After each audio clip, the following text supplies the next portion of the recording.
forge strong emotional bonds with audiences and supporters.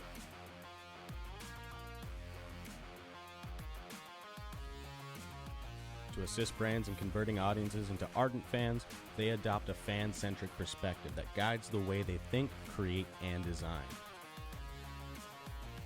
Their craft is a blend of art and strategic thinking to create a holistic and meaningful brand experience that builds highly engaged, loyal audiences. Using immersive live experiences, brand partnerships, PR, social media, and influencer marketing, Mission is a communications company that helps brands stand out by interacting with consumers from a cultural perspective.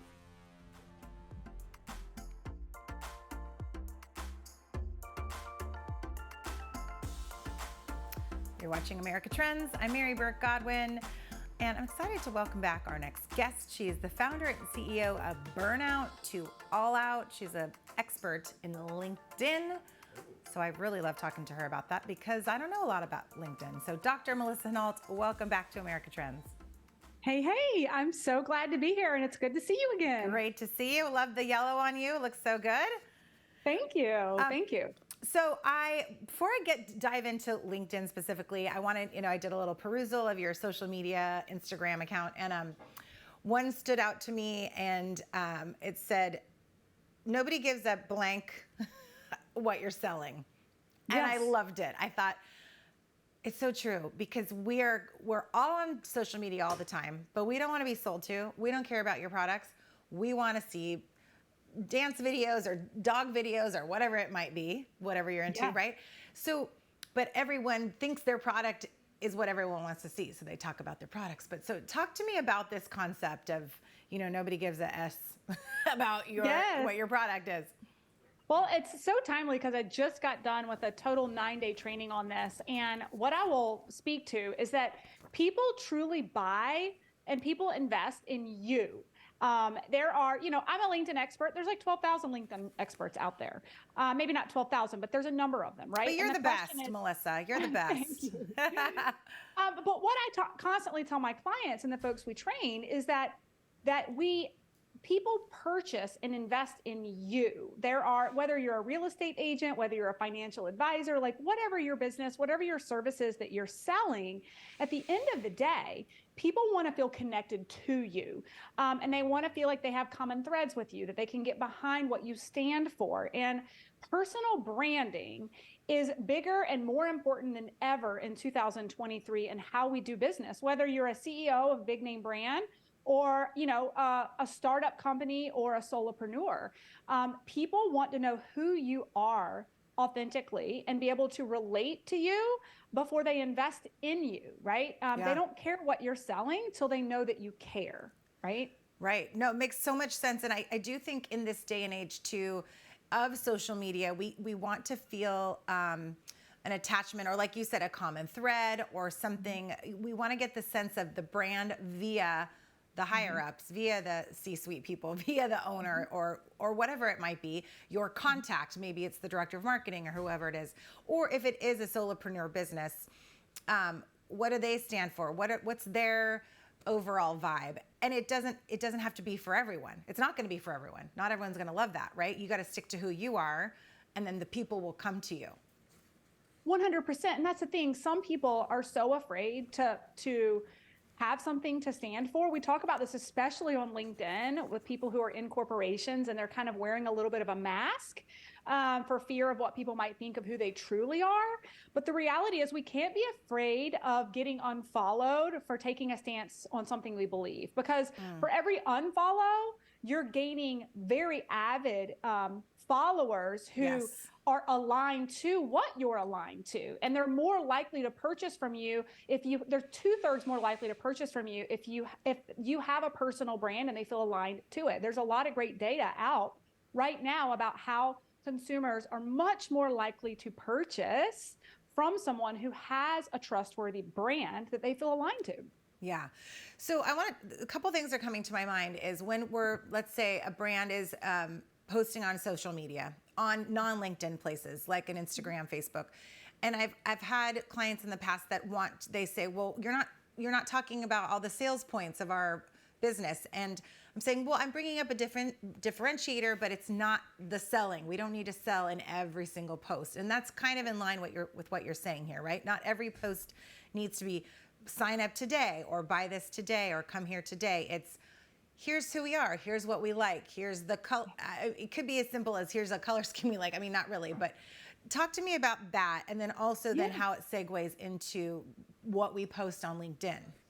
Yeah, I think the biggest thing, no matter what platform, obviously I'm a LinkedIn expert, but I think this goes for all the platforms, is if you want to be seen as an authority and a thought leader, then you need to relentlessly give free content away, right? If you want to be seen as the authority in name the topic, like I've got a client who's an authority in childhood autism, but also coaches high functioning, high performing females of children with autism. So she's like super, super niche, right? Yeah. But she's coming across with incredible content that is value add to her ideal audience, that high performing female who has a child who's autistic. She's giving away her goods, if you will, for free daily on social media, just little drips of value, and then the occasional sell, right? Like we say 80% value, 20% sales, because the more value you bring her in this particular instance, the more authority she sees you as, the more connected she feels she is to you, so that when the time is right and she's ready to invest, she feels such a connection to you because she feels seen and heard, but also that you know her pain point better than anyone, that she's much more likely to sell in that 20 or 10% sell mode that you're in than if you sold 100% of the time. She'd never feel connected to you. Does that make sense? Yeah, right. Absolutely. And people tune out after if they hear sales message after sales message, then they just feel like, I'm just being sold to, and they don't know, like, and trust you. They don't have that connection to you. Now, a couple things. So why LinkedIn? I mean, I think I know why, but let's talk about, why it's such an untapped place and why people should really be there. Yeah, well, I think first of all, it's about knowing your audience, right? Couple of key factors around LinkedIn. There's a smaller number of people who use the platform, but they're a niche audience. So on LinkedIn, the average age is around 35.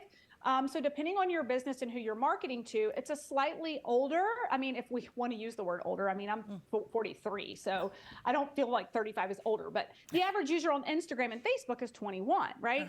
So the average user is a little bit older. They're a little bit more affluent. The average income is significantly higher. So they have the investing power, the money mindset, right?